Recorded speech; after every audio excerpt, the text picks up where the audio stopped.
বলেছেন আমার গুরু, শরীর সুস্থ রাখতে হয়ে যাও শুরু। আমি করে দিয়েছি শুরু। শরীর ঘামাইতে হবে, পরিশ্রম করতে হবে। ঘাম বাইর করলে শরীর সুস্থ থাকবে। আল্লাহর ইবাদত করতে হবে, 5 ওয়াক্ত নামাজ পড়তে হবে।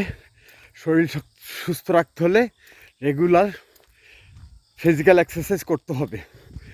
আসসালামু আলাইকুম গুরু, ধন্যবাদ। আমিও হয়ে গেলাম শুরু।